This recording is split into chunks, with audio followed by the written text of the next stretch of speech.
Welcome to my channel. Like, comment, subscribe.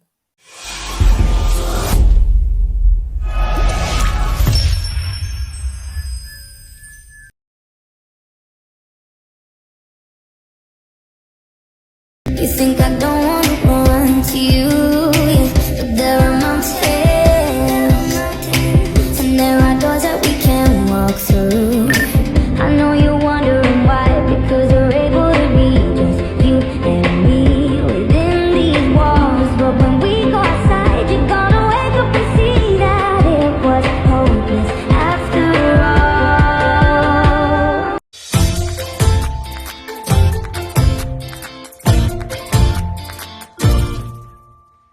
Satu kau mencoba, dua belum bisa, tiga terus maju, empat jangan goyah, teruslah semangat menggapai semua cita-cita ini. Salatu wassalamu ala asyrafil anbiya'i wal mursalin sayyidina Muhammadin wa ala alihi wa sahbihi ajma'in. Amma ba'du. Yang terhormat Kepala SMP Negeri 13 Kota Magelang Ibu Tri Wilayati SPD MPD. Yang kami hormati Bapak Ibu Guru SMP Negeri 13 Kota Magelang. Yang pertama-tama wabarakatuh. Yang saya hormati Bapak Ibu Guru pengampu mapel kelas 7, 8, dan 9. Alhamdulillahirrabbilalamin.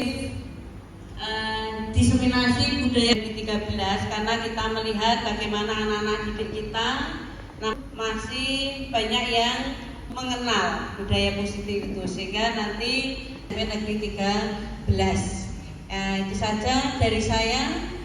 Semoga nanti kegiatan bawa manfaat bagi kita semua. Saya akhiri, wassalamualaikum. Guru penggerak ini adalah saya, kemudian fasilitator, dan kita semua bisa menerapkannya kepada apa yang dirasakan. Boleh dituliskan unek-uneknya. Bahagia. Mungkin biar saya lihat buktinya, mungkin Bapak Ibu bisa menuliskannya di kertas ini.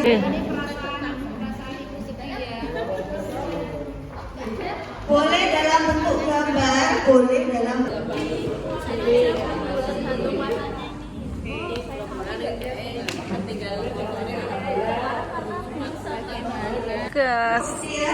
hal apa yang menarik dari kelas hari ini?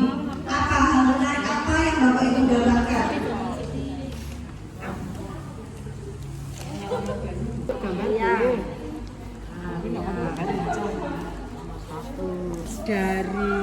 dari ini loh, dari kelas yang Bapak Ibu.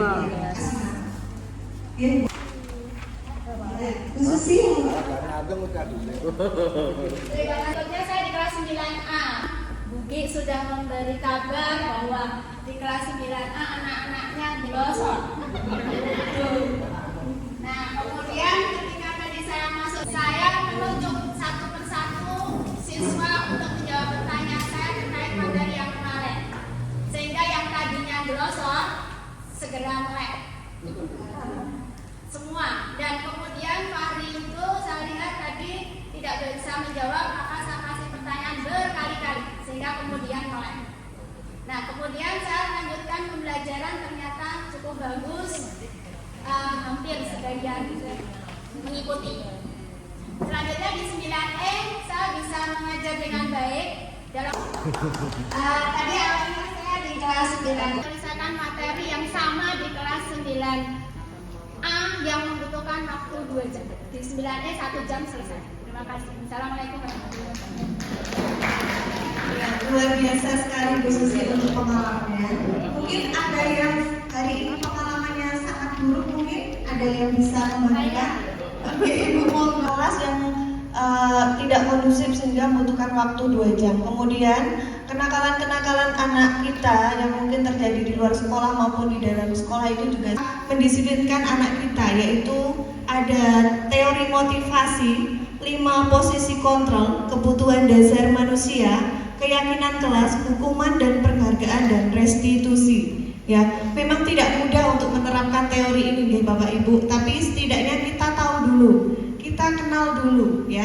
Kita harus tahu bagaimana seorang guru menghadapi permasalahan-permasalahan yang ada.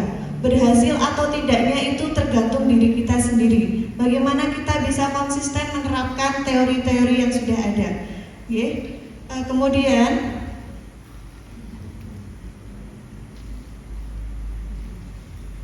ada sebuah teori mengatakan, ini dari Ki Hajar Dewantara, bahwa mardika iku jarwane noramu lepasin pangreh yang uga kuat kuasa aman diri priyangga. Merdeka itu artinya tidak hanya terlepas dari perintah, akan tetapi juga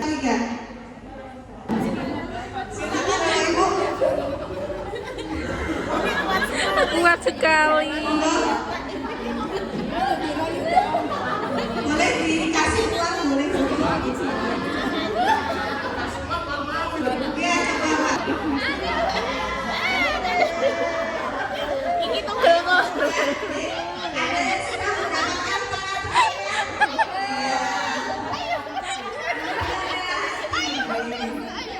Coba, ini bagaimana cara agar lumayan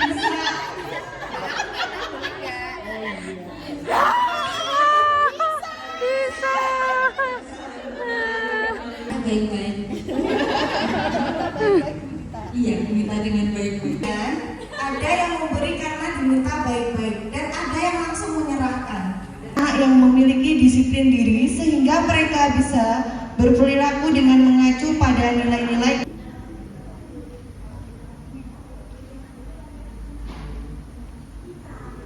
Ya, sudah dituliskan Bapak Ibu, motivasi 1, 2, 3 contohnya, atau langsung saja memberikan pendapat. Silakan siapa yang bisa memberikan pendapatnya. Ya. Apakah kita sebagai guru sudah melaksanakan tugas kita sesuai dengan teori yang ketiga? Ya.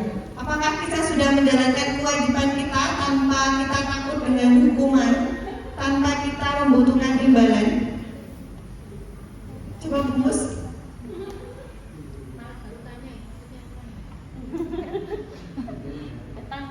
Lalu ngobrol sama ini, maaf. Saya ditanya apa dengan orang Sudah memiliki motivasi yang mana dari ketiga ini? Satu sudah untuk menghindari ketidaknyamanan atau hukuman kan? Misalnya saya datang tidak terlambat, tidak lebih dari jam 7 supaya tidak ada potongan. Terus yang kedua, Berarti penghargaan untuk mendapatkan imbalan atau penghargaan dari orang lain. Saat saya melakukan suatu kebaikan, insya Allah mendapatkan respon yang baik dari orang sekitar saya merasa nyaman. Yang ketiga, inginnya saya ingin tidak ada embel dari luar, rumus dari luar. Saya pun saat melakukan sesuatu yang terbaik itu suatu kenyamanan bagi diri saya. Ya, terima kasih Bu Mus. Ini juga harus kita cerminkan dari sebelum kita mengajarkan anak didik kita. Alangkah baiknya kita juga sebagai guru menyadari ya Bapak Ibu, bagaimana kita mengajar anak didik kita dengan bahagia, dengan ikhlas dalam untuk sabar menghadapi segala sikap mereka, segala ketidakdisiplinan mereka. Bagaimana kita bisa mengontrol emosi kita, itu yang lebih ditekankan seorang guru. Jadi ada 3 motivasi ini, kebanyakan anak kita yang mana Bapak Ibu? Lebih takut kepada hukuman? Ya, kemudian lebih takut ya hukuman dan ketidaknyamanan. Jadi yang ketiga ini memang harus kita tanamkan betul-betul supaya tidak ada lagi pelanggaran. Kemudian kenapa kok tidak boleh memberikan imbalan atau penghargaan Bapak Ibu? Kadang ada anak didik kita yang misalnya dalam kelas itu nilainya 100, terus kita memberi imbalan, boleh atau tidak Bapak Ibu? Boleh atau tidak? Iya, jangan sering-sering deh. Siapa yang setuju ketika pelajaran memberikan penghargaan kepada anak yang nilainya tertinggi? Setuju, ya. Yang tidak setuju? Tidak setuju, nggih. Yang tidak menjawab bagaimana ini Bapak Ibu? Yang tidak menjawab setuju atau tidak? Bingung, nggih, ya. Bingung, ya. Kira-kira boleh atau tidak Bapak Ibu memberikan imbalan? Boleh. Alasannya? Memotivasi. Kira-kira kalau kita memberikan imbalan kepada anak didik kita akan memunculkan kecemburuan teman lainnya tidak Bapak Ibu? Iya. Bisa. Terus? Saya bukan kecemburuan, tapi motivasi biar temannya lebih bersemangat. Oh, lebih bersemangat, nggih. Kalau seumpama hari ini Bapak Ibu memberikan hadiah, kemudian besoknya lagi Bapak Ibu tidak memberikan hadiah, apakah semangatnya sama dengan pada saat Bapak Ibu memberikan hadiah? Tidak. Berarti anak-anak hanya akan berperilaku baik ketika mendapatkan imbalan. Kira-kira itu baik atau boten Bapak Ibu? Boten. Kecuali loh, kalau begitu, kalau kita tidak boleh memberikan imbalan dan penghargaan, terus bagaimana kalau lomba? Berarti nggak boleh. Bagaimana itu Bapak Ibu kalau muncul pertanyaan seperti itu? Kalau lomba ya Boleh ya? Iya. Kecuali lomba, mungkin begini, boleh Bapak Ibu memberikan penghargaan, tapi dalam konteks perlombaan. Misalnya di kelas Bapak Ibu sudah mengutarakan, hari ini Ibu akan mengadakan perlombaan. Siapa yang bisa mendapatkan juara, maka akan mendapatkan hadiah. Nah, kecuali dalam kompetisi ya Bapak Ibu. Karena kenapa? Kalau lomba itu kan kompetisi, ya. Jadi anak-anak itu mengikuti lomba karena kompetisi, menyadari dirinya punya kemampuan. Karena kalau di dalam lomba, kalau anak-anak yang tidak memiliki kompetensi, dia tidak akan mengikuti lomba tersebut, ya Bapak Ibu. Jadi di sini tidak akan menimbulkan kecemburuan. Jadi bedanya seperti itu Bapak Ibu. Jadi sebenarnya penghargaan imbalan itu tidak diperbolehkan karena akan menimbulkan kecemburuan dan ditakutkan anak itu hanya akan berlaku baik kalau mendapatkan imbalan. Jadi kayak besok nagih lagi seperti itu nih Bapak Ibu.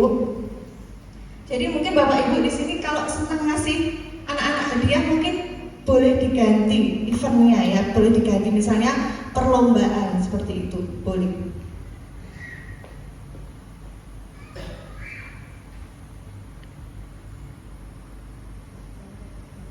Nah Bapak Ibu, untuk membangun disiplin positif, budaya yang positif, sekolah perlu menyediakan lingkungan yang positif, aman dan nyaman agar murid-murid mampu berpikir, bertindak, dan mencipta dengan merdeka, mandiri, dan bertanggung jawab. Nah, itu tadi untuk menuju proses ini kita memang harus menjalankan satu persatu dan juga harus sabar.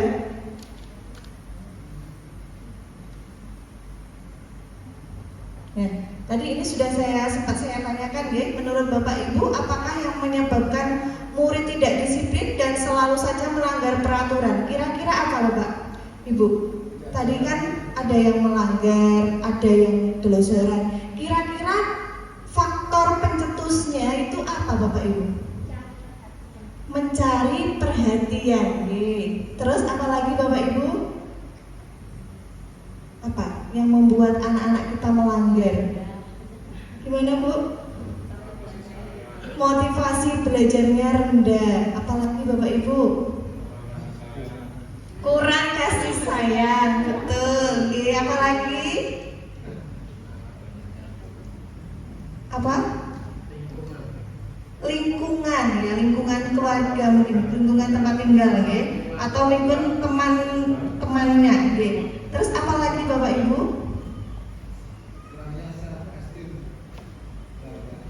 Penghargaan diri, betul ya. Apalagi Bapak Ibu?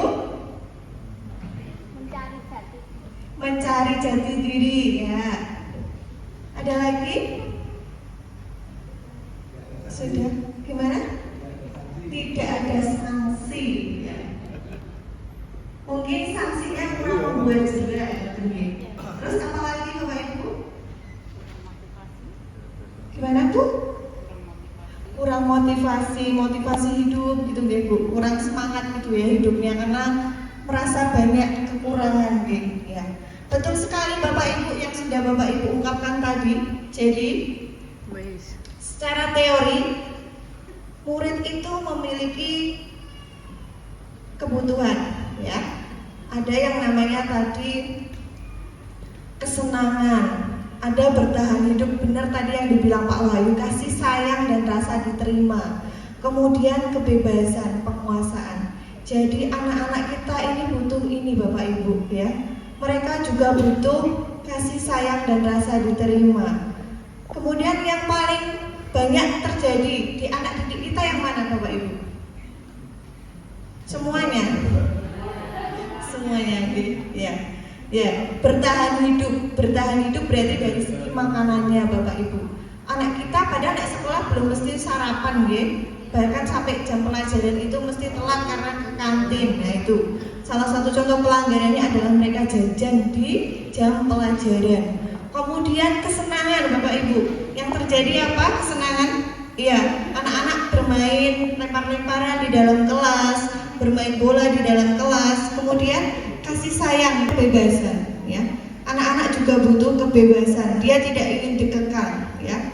Dia juga butuh bebas. Mungkin ketika pelajaran kita kalau kita suruh setiap hari mencatat, apakah mereka akan bebas? Tidak ya. Mungkin kita memberikan variasi pembelajaran yang menarik supaya kebebasan anak-anak itu tersalurkan dengan hal-hal yang positif. Seperti itu. Kemudian penguasaan Bapak Ibu. Penguasaan di sini bukan berarti kita memberikan kuasa penuh pada anak, bukan seperti itu. Tapi bagaimana kita bisa menghargai anak. Sekecil apapun kemampuan anak harus kita hargai.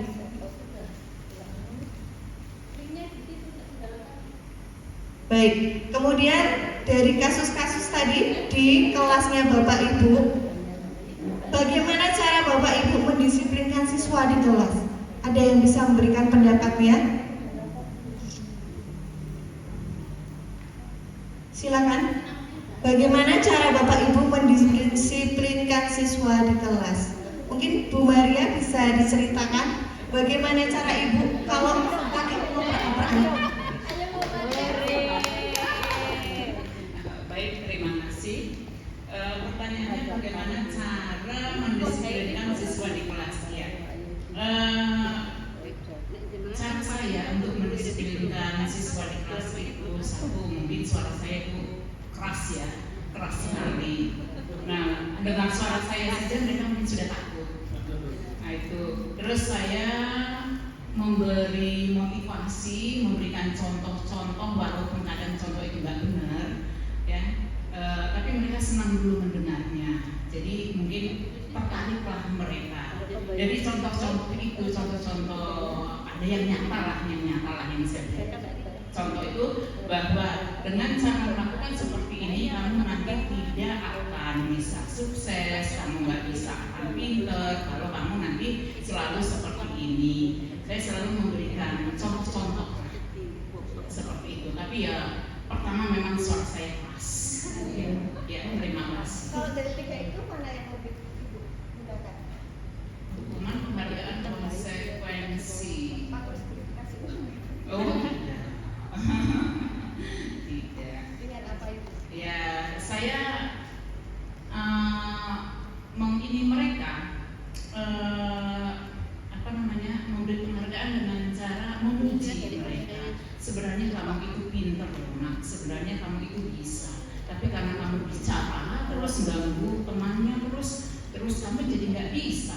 Sebenarnya kamu bisa mengerjakan ini, tapi tadi kamu ngomong akhirnya nggak bisa. Sebenarnya ini pelajaran yang gampang, saya saat itu. Coba aja kamu dengarkan Bu Maria, perhatikan protok Bu Maria, pasti kamu bisa. Ya, terima kasih. Biasa sekali Bu Maria.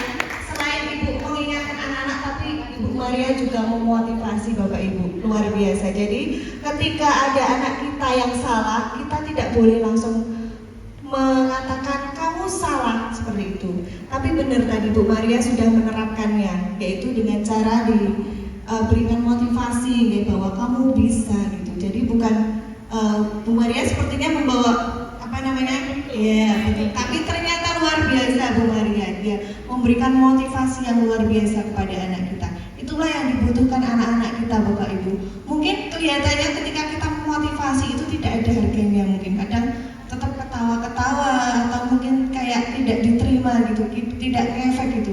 Tapi sebenarnya kalau kita lakukannya secara terus-menerus, ada dalam hati kecil murid kita itu mereka tersentuh hatinya Bapak Ibu ya. Karena kalau kita dengan kata-kata yang tinggi, nada yang tinggi, itu anak-anak sudah terbiasa Bapak Ibu. Apalagi anak-anak kita ya, mereka tidak akan kapok gitu kalau kita marah-marah dengan nada tinggi, kita mengucapkan kamu salah seperti itu, karena mereka sudah biasa disalahkan Bapak Ibu, sudah terbiasa gitu, jadi nggak ngefek malahan gitu. Nah kemudian ada lagi Bapak Ibu yang dari bapak-bapak ini, bapaknya sedikit sekali, Pak Faris.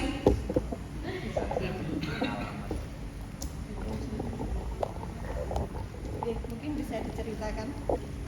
Kalau saya secara pengalaman saya lebih menggunakan konsekuensi. Kadang saya suka bilang ke anak-anak kalau setiap harinya sifatnya tidak berubah, nggak mau belajar terus seperti dari cara itu, alhamdulillah hari demi hari anak menjadi lebih ada motivasi untuk belajar lebih giat lagi. Pak Faris lebih banyak menggunakan konsekuensi ya. Lalu hukuman sama konsekuensi itu beda atau bukan Bapak Ibu? Menarik. Bedanya kalau hukuman itu kan sepihak. Kalau konsekuensi itu ada komunikasi dulu antara guru dan siswa, kemudian ada tawaran dari kita apabila nanti ada sebuah bukan hanya pelanggaran ya. Menurut saya kan kalau anak-anak juga bisa menerapkan apa yang kita minta, kita juga harus punya konsekuensinya. Misalnya tadi berikan penghargaan. Dan saya sendiri sebenarnya tidak setuju kalau penghargaan itu harus dalam bentuk materi. Kita kadang kita bilang anak-anak pinter, gitu aja mungkin mereka udah merasa motivasinya meningkat. Kalau saya pernah baca buku itu binatang sirkus, binatang itu dipancing kalau misalnya mereka dapat melakukan sesuatu, misalnya lumba-lumba bisa putar balik, dikasih ikan, itu ternyata ada singa atau beruang yang dilatih pakai cambuk. Itu seringkali kita lihat videonya malah singanya itu balas gigit pelatihnya. Jadi kalau menurut saya penghargaan itu juga tidak kalah pentingnya, walaupun kalau dalam dulu kuliah itu namanya intangible reward, penghargaan yang tidak terlihat. Jadi misalnya ucapan kamu cerdas, kamu anak berprestasi, itu kalau misalnya kita sering dengungkan ke anak-anak, insya Allah akan jadi doa daripada kita marah-marah. Mungkin itu ya. Terima kasih. Iya Bapak Ibu, ya luar biasa sekali pendapatnya Pak Raffi dan Pak Faris ya. Di sini mungkin apa yang diutarakan Pak Raffi itu bukan penghargaan atau imbalan, tapi ini nanti yang akan kita gunakan bagaimana kita mendisiplinkan siswa di kelas ya. Sebagian besar sudah banyak diungkapkan oleh Bapak Ibu guru semua. Nah, ini ada perbedaan ya Bapak Ibu, hukuman dan konsekuensi tadi sudah dijelaskan. Kemudian yang dibicarakan Pak Raffi tadi adalah restitusi Bapak Ibu, seperti yang dilakukan Bu Maria tadi. Jadi bukan lebih ke pujian, tapi ini namanya restitusi Bapak Ibu. Lalu bedanya apa hukuman, konsekuensi, dan restitusi? Bisa Bapak Ibu paham?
belajar memecahkan masalah.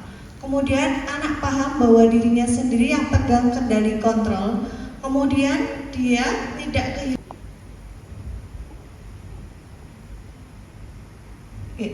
Bapak Ibu guru, murid akan merasa nyaman dan mendengarkan nasihat ketika yang salah ya. Murid akan merasa nyaman dan mendengarkan nasihat kita ketika guru memposisikan diri sebagai teman. Betul. Ada yang bisa memberikan pendapatnya. Kenapa kok betul?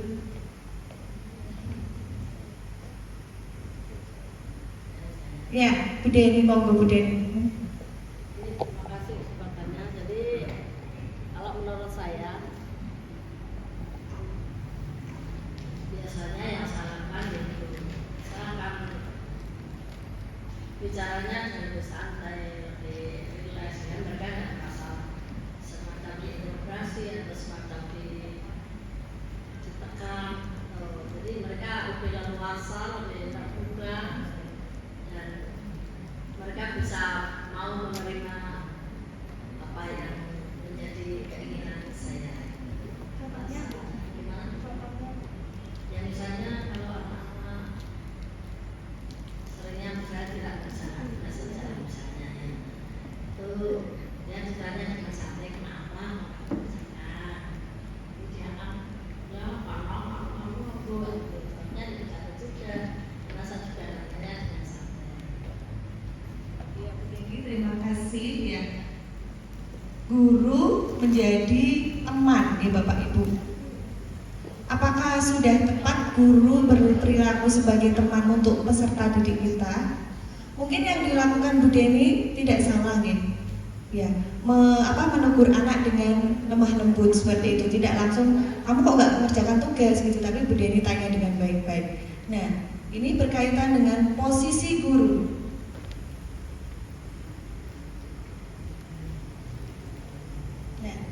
Posisi kontrol guru itu ada 5 nih Bapak Ibu. Ada penghukum, pembuat rasa bersalah, teman, pemantau, dan manajer.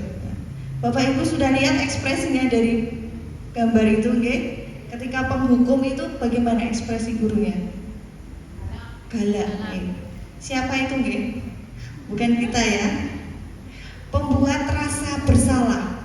Bagaimana kalau pembuat rasa bersalah? Anaknya seperti tertekan ya. Kemudian teman, ya. Kalau sebagai teman dia merangkul. Nah, kemudian kalau pemantau dia mengamati. Kemudian ketika anak bersalah langsung ditindaklanjuti seperti itu. Kemudian yang terakhir adalah manajer. Dari kelima ini kira-kira harusnya kita berada di posisi mana Bapak Ibu? Teman.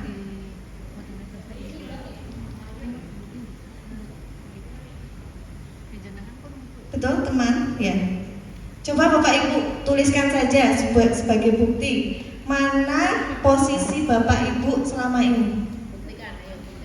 Penghukum, pembuat rasa bersalah, teman, manajer, atau pemantau.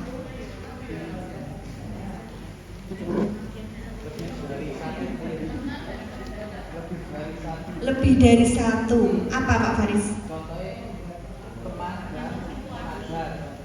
Teman dan pengajar, pemantau. Ya.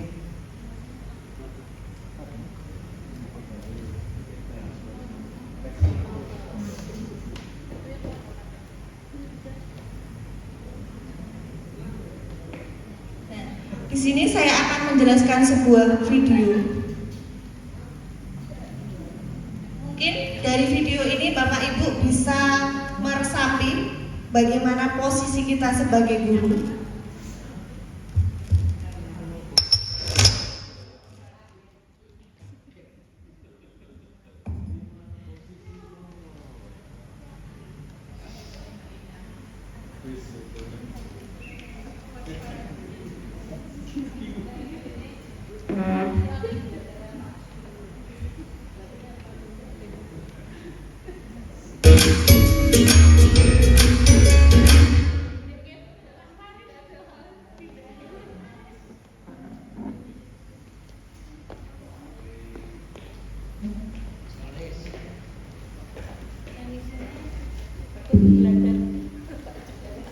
Sudah terlambat, masih berani.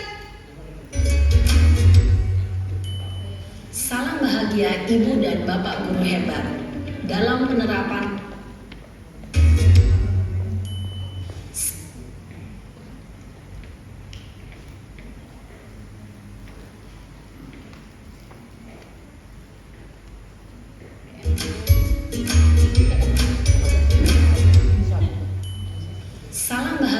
Ibu dan Bapak guru hebat dalam penerapan disiplin positif restitusi. Salah satu program yang dikembangkan adalah 5 posisi kontrol.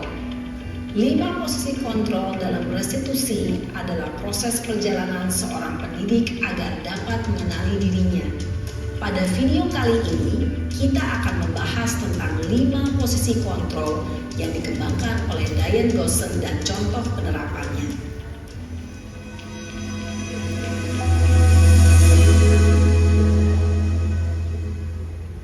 5 posisi kontrol itu adalah 1. Posisi penghukum, 2. Posisi pembuat merasa bersalah, 3. Posisi teman, 4. Posisi pemantau atau monitor, dan 5. Posisi manajer. Untuk lebih memahami kelima posisi tersebut, mari kita saksikan kasus Naren yang terlambat hadir 20 menit di sekolah dan melihat bagaimana kelima posisi kontrol dalam menghadapi masalah tersebut.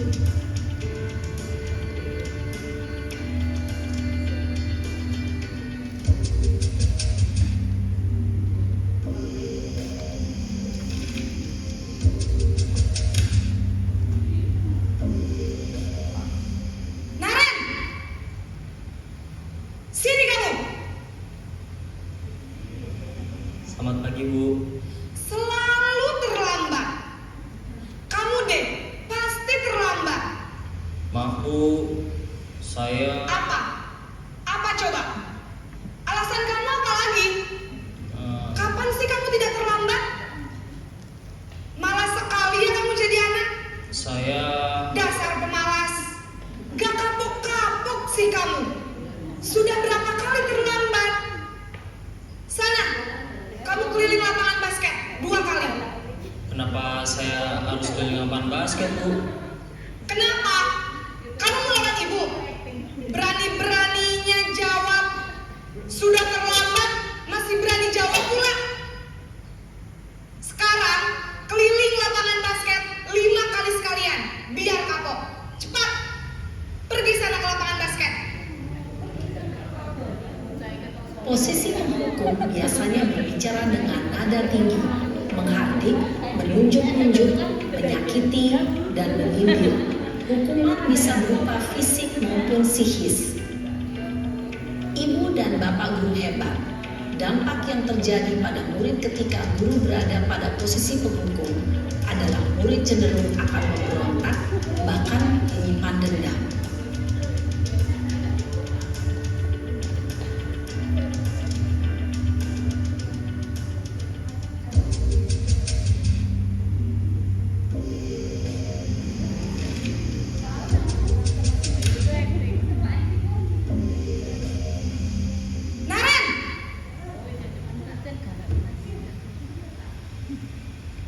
Selamat pagi, Bu.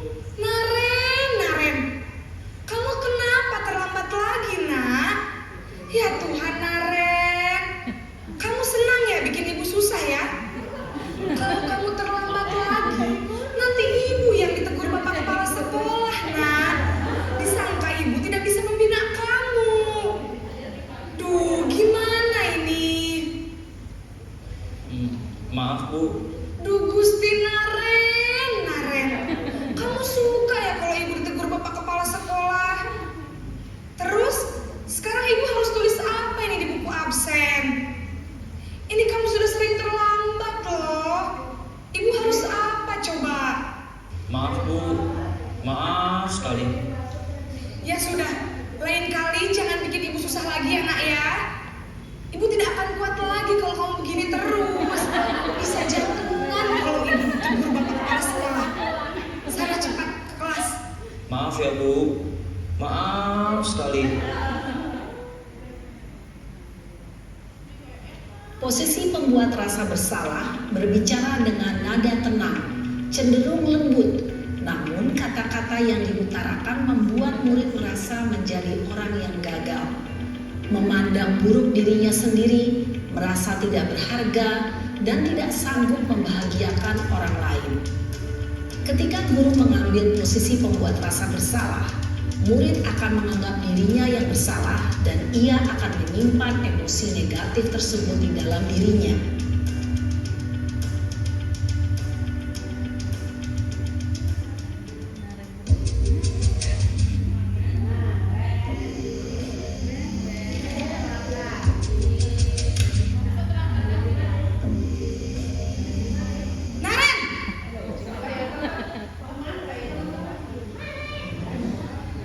Selamat pagi, Bu. Wah, sudah jam berapa ini, Nak? Terlambat lagi ya, sayang? Iya, Bu. Habis ibu saya lupa bangunkan saya, Bu. Kamu malah menyalahkan ibu kamu. Kamu bukannya anak yang larinya paling kencang. Kok terlambat sih? Iya, Bu. Saya memang terlambat bangun tadi. Jadi, biarpun saya lari kencang, tetap gak kekejar, Bu. Ya sudah sana, nanti lain kali larinya lebih kenceng lagi ya, biar gak terlambat lagi. Bikin seneng ibu, demi ibu, bisa kan? Bisa lah, Bu. Ya sudah sana masuk kelas, ibu beresin urusan absen kamu. Kamu ini ada-ada saja. Dalam posisi teman, guru berbicara dengan nada suara ramah, akrab, cenderung bersenda gurau untuk menjaga suasana tetap santai. Murid akan merasa senang, aman, dan akrab dengan guru. Identitas yang tercipta adalah identitas sukses atau berhasil. Namun, perlu diingat, karena ini masih dorongan eksternal, maka ada faktor ketergantungan dari murid kepada orang tertentu. Di sini, guru absennya, sehingga di lain waktu, murid bisa berperilaku baik, namun hanya kepada orang-orang tertentu saja.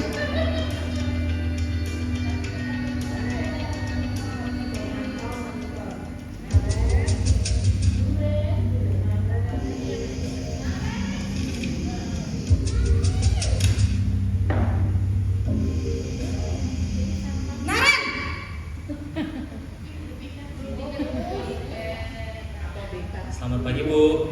Naren, apa peraturan sekolah kita tentang jam berapa kita harus masuk sekolah, Nak? Kita harus di sekolah jam 7, Bu. Iya betul, sekarang sudah jam 7.20. Naren sudah tahu konsekuensinya jika terlambat hadir. Paham, Bu. Saya harus tinggal kelas pas jam istirahat selama 20 menit. Iya benar, konsekuensinya demikian. Jadi nanti jam 9.30 pas istirahat, kamu harus tinggal di kelas, kerjakan tugas tambahan untuk ketertinggalan kamu, ya? Baik, Bu. Posisi pemantau mengandalkan penghitungan atau data untuk mengontrol murid. Guru mengarahkan murid berdasarkan peraturan dan konsekuensi. Seorang pemantau menunjukkan bahasa tubuh dan ekspresi wajah yang datar dan cenderung formal.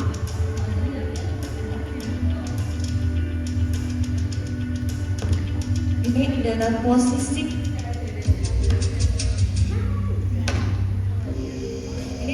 manajer ini yang harus kita terapkan kepada anak-anak kita. Naren!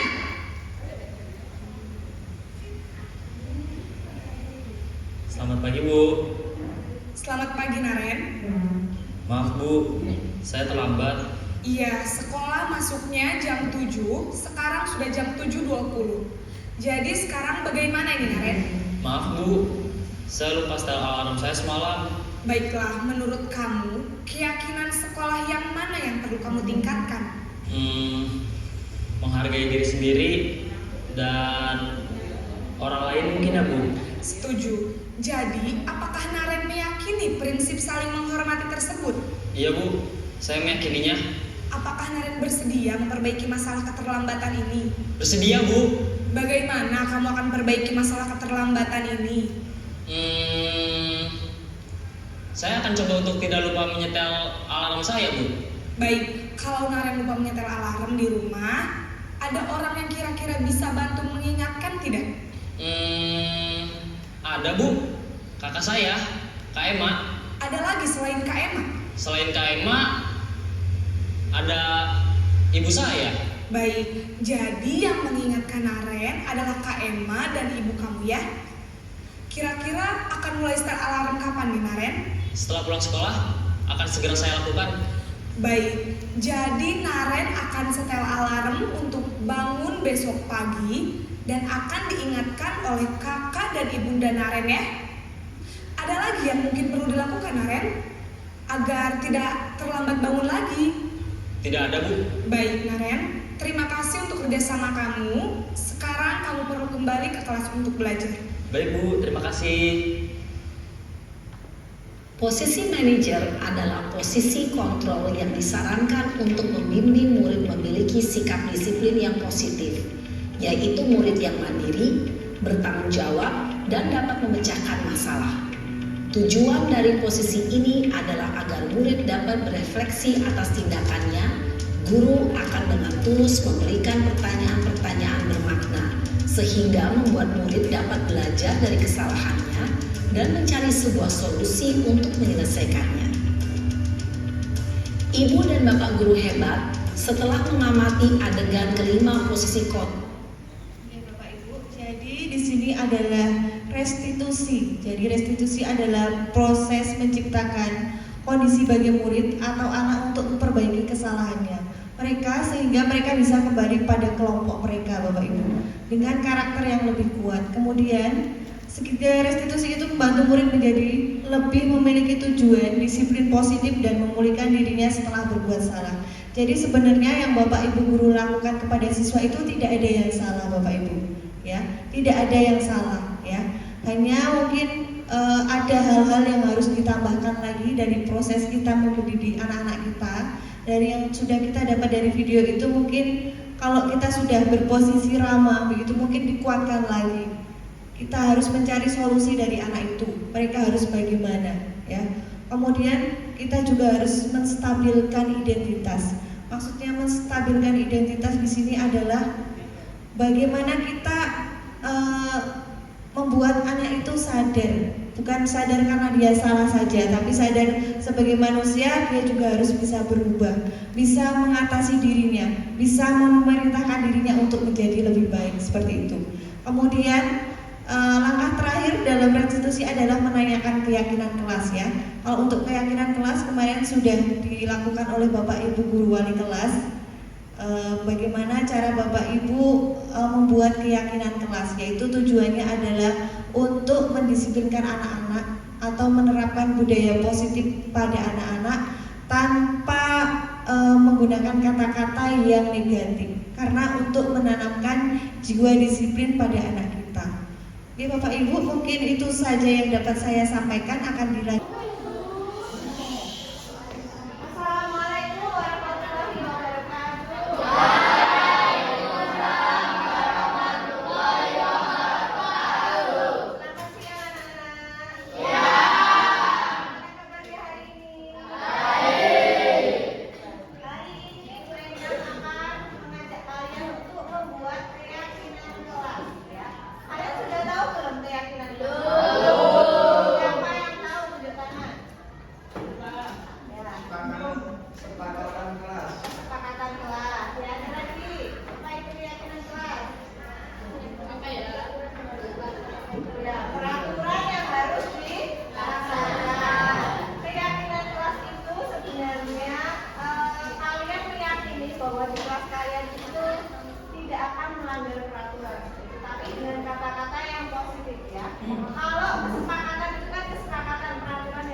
Dilihat dari seringnya kalian melanggar peraturan. Contohnya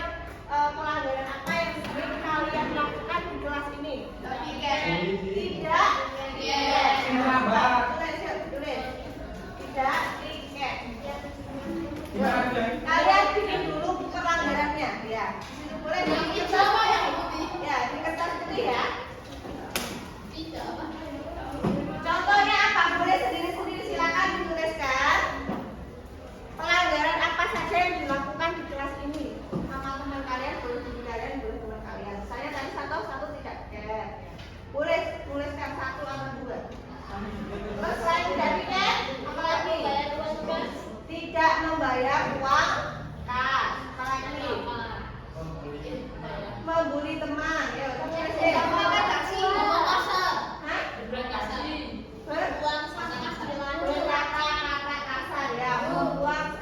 menyimpan sampah di laci. Ya, parahnya lagi menyimpan sampahnya di laci temannya ya.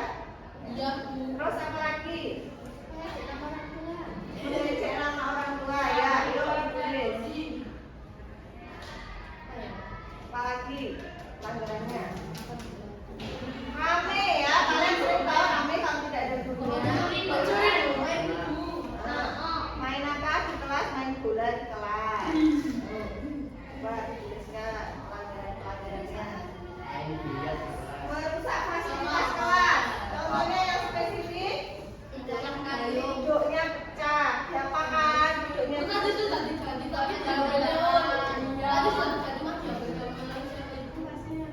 Siapa yang mengambil? Silakan kalian tuliskan.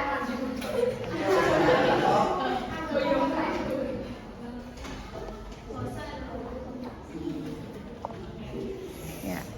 Silakan kalian tuliskan kesepakatannya.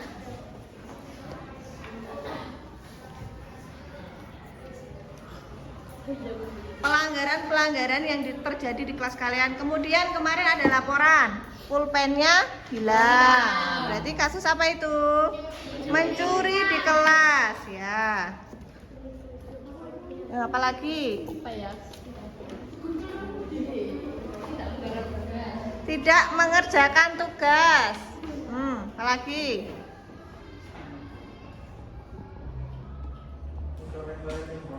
Mencoret tembok berarti mengotori kelas ya, mencoret tembok.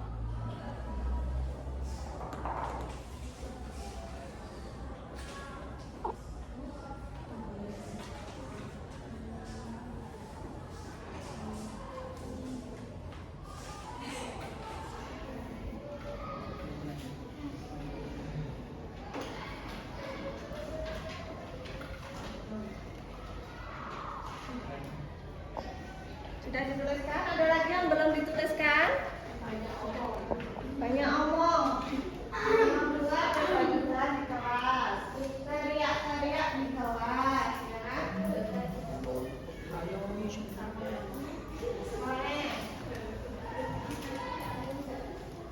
Boleh. Nanti aku ya. Sambil aja.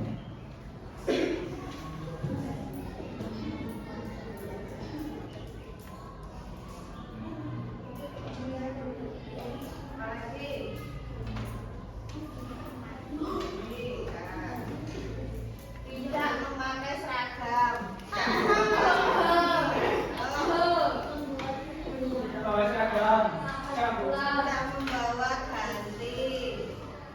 Tidak membawa ganti. Berbohong. Ayo siapa yang sering bohong?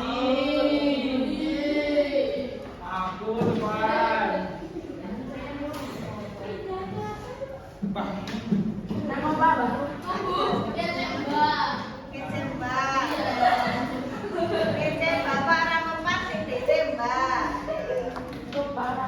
Lagi. Sudah. Silakan kalau sudah ditembakkan di sini.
silakan menempelkan giliran satu persatu.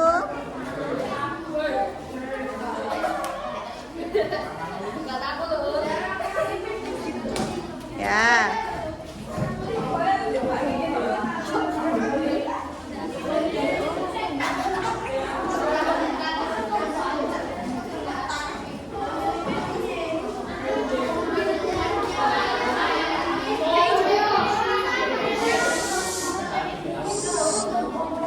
Gantian, satu persatu menempelkan di depan.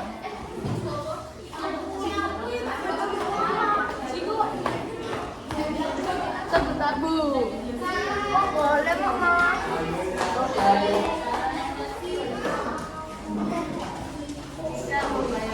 Gunakan alas kaki, mengecek sama orang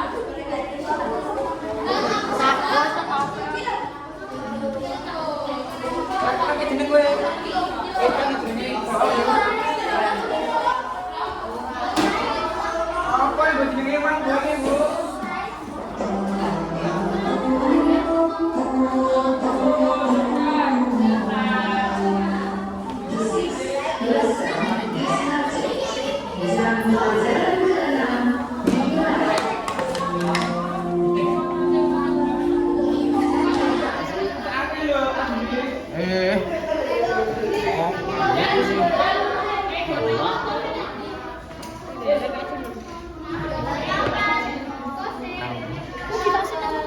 Ya, kasih nama.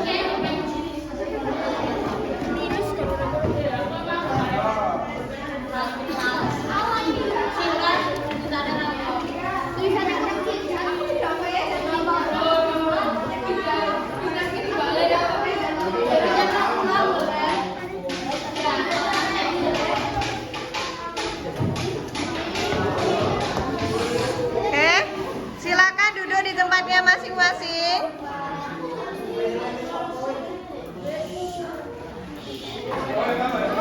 Kalian sudah menuliskan peraturan-peraturannya? tidak membayar, ya tidak memakai dasi, membuli teman, mengejek orang tua, hampir sama ya peraturan-peraturan yang kalian ini pelanggarannya. Kira-kira supaya pelanggaran ini tidak terjadi lagi, berarti kita harus membuat sebuah nilai-nilai, ya. Nilai-nilai apa yang bisa kita buat? Ini kan pelanggarannya, sekarang dibuat peraturannya. Berarti misalnya pelanggarannya tidak piket, berarti peraturannya apa yang harus dibuat? Harus melaksanakan piket. Ya, harus melaksanakan piket kelas. Terus misalnya mencuri ballpoint, berarti peraturannya apa?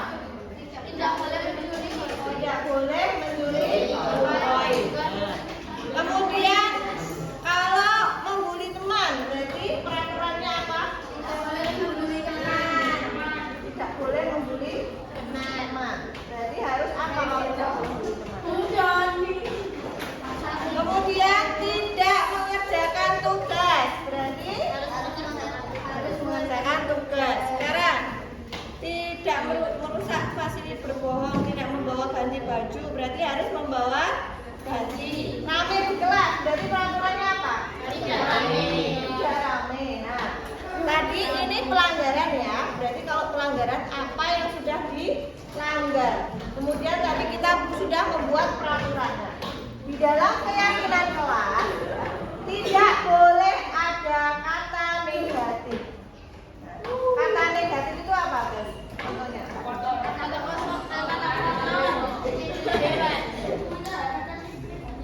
Ya, tadi kan kalian tidak boleh rame di kelas. Nah, kata negatifnya apa?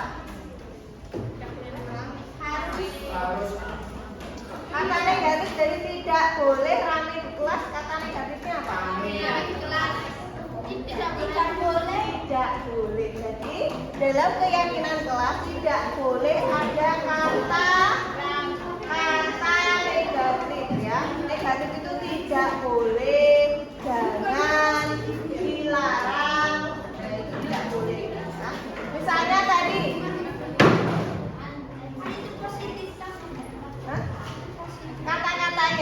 katanya dilarang. Jadi kalau keyakinan kelas itu tidak boleh ada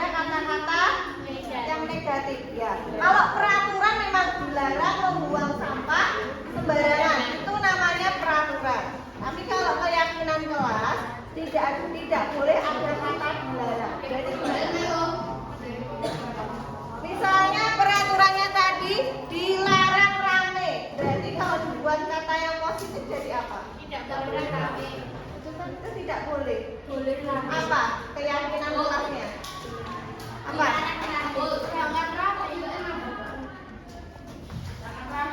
Jadi keyakinan kelas itu harus kata-kata yang positif. Tadi contohnya, misalnya tidak boleh rame. Berarti kata-kata positifnya adalah menjaga.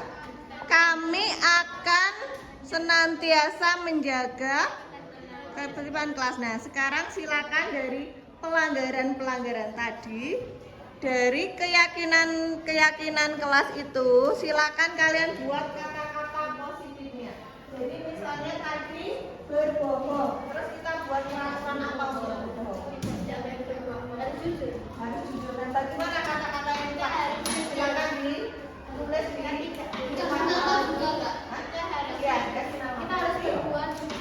kita harus senantiasa jujur. Silakan. Tadi dari sekian yang sudah kalian tuliskan, silakan dibuat keyakinan kelasnya, ya. Dari peraturan tadi silakan dibuat keyakinan kelas dulu. Biar nggak bingung bikin peraturannya dulu. Tadi misalnya pelanggarannya membuang sampah sembarangan. Jadi peraturannya dilarang membuang sampah sembarangan. Sekarang keyakinan kelasnya berarti kalau membuang sampah apa? Harus membuang sampah menjaga kebersihan, atau kita harus senantiasa membuang sampah pada tempatnya. Ya, silakan dibuat.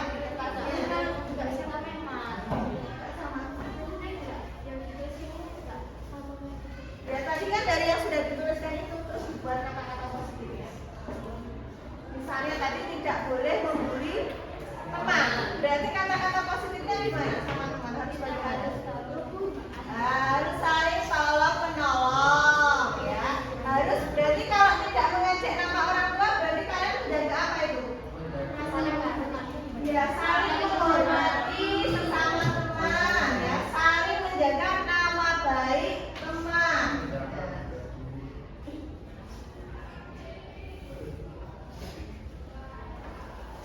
Terus kalau merusak sapu, merusak siduk, tadi berarti kata-kata positifnya apa? Fasilitas. Tidak merusak fasilitas. Berarti kata-kata yang positif keyakinan kelasnya apa? Menjaga fasilitas.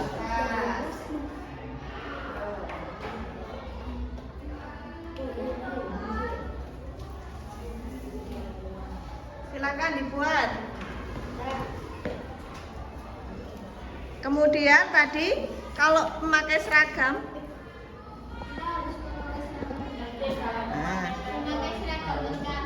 ya berarti kita harus, jangan kita harus, ya kita akan, sebenarnya kita akan, karena keyakinan ya, jangan harus, akan ya, kita akan memakai seragam sesuai apa? Sesuai peraturan sekolah. Siapa lagi? Kalau berbohong berarti jujur. Kita akan selalu jujur. Terus kalau kas, biar tidak ada yang tidak membayar kas, berarti peraturannya, keyakinannya apa? Kita akan yang membayar, ya. Kita akan, bukan membayar ya, apa ya namanya ya?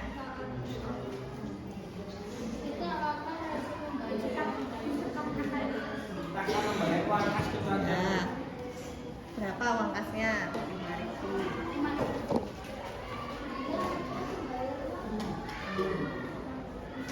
Ada lagi yang belum dituliskan?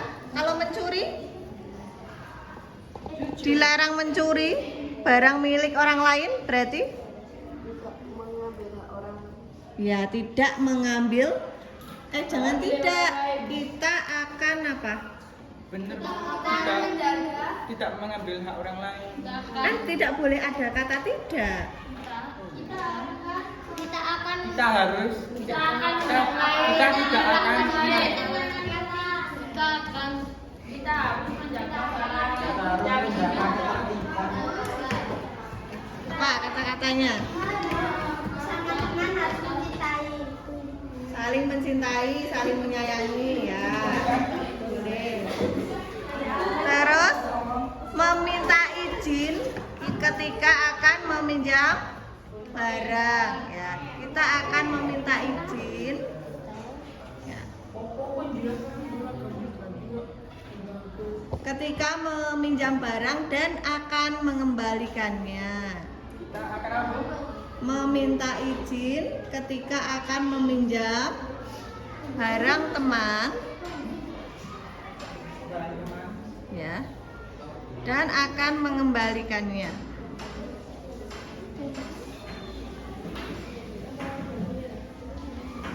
Ya, ada lagi yang belum dituliskan?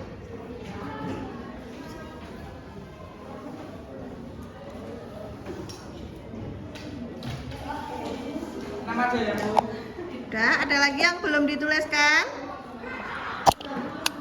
Udah? Udah, nggak ada lagi?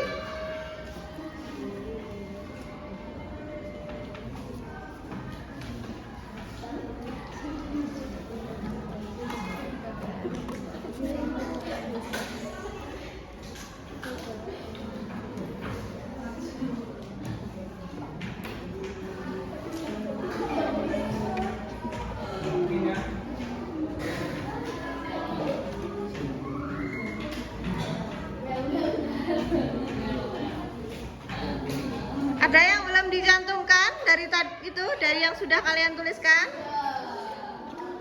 Beribadah belum, ibadahnya belum ditulis di situ. Nah, belakangnya, ayo. Kalau ibadah berarti apa ibadah? Ya. Ya.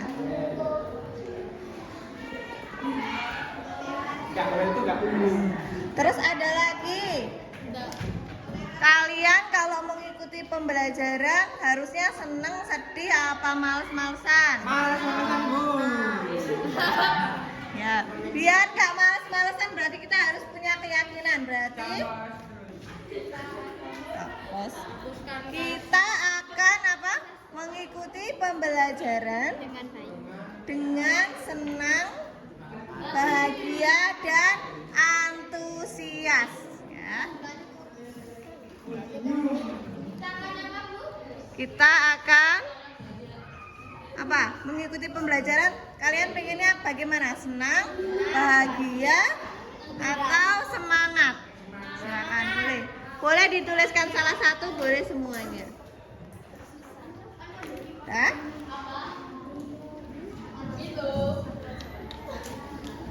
Nah, kalau sudah silakan dilem lagi, terus ditempel lagi ke kertas yang warna putih. Satu persatu menempelkannya, nggak usah rebutan. Nah.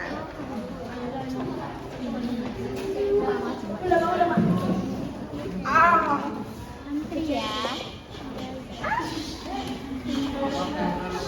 Iki lho, Bu. Rehan, Bu. Ibu. Bu.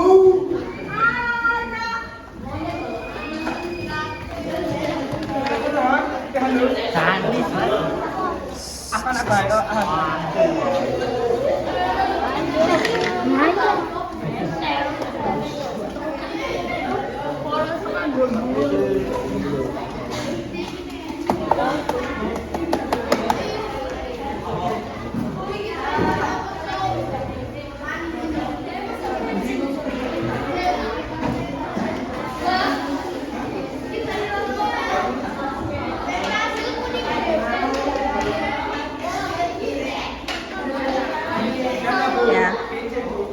Ya, silakan duduk kembali ke tempatnya. Kita sudah menemukan keyakinan kelas ya. Itu masih acak, masih dari semua. Kemudian akan kita simpulkan keyakinan kelasnya. Berarti kita butuh kertas yang putih tadi ya. Kalian sudah menuliskan ya. Sekarang Bu Endang tulis dari yang sudah dituliskan tadi. Kita buat keyakinannya ya. Berarti yang pertama kira-kira keyakinan tentang apa yang pertama? Masuk kelas tadi ya, senantiasa masuk kelasnya harus bagaimana? Tepat waktu ya, tidak terlambat.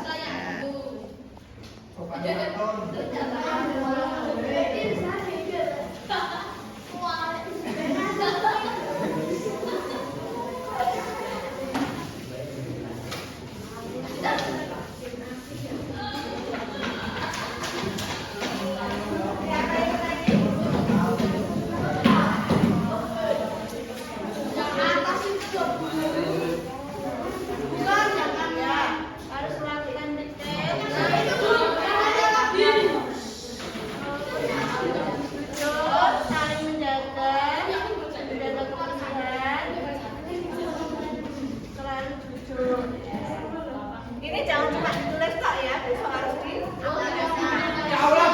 ini nggak ada lagi yang memberi nama orang tua. Kalau saya buka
boleh memarahi murid.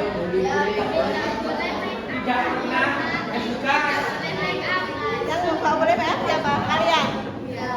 Berarti apa kalau tidak boleh make up? Emang di kelas ini ada yang make upan? Siapa? Berarti nanti tidak boleh make upan apa?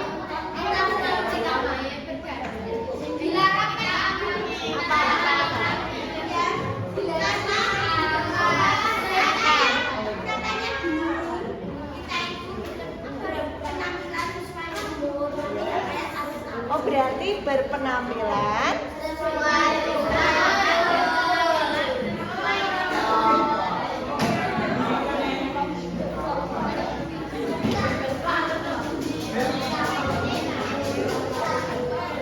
penampilannya tambahin buat anak laki-laki harus rapi, bersih, wangi.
Sudah kita dapatkan kesepakatannya.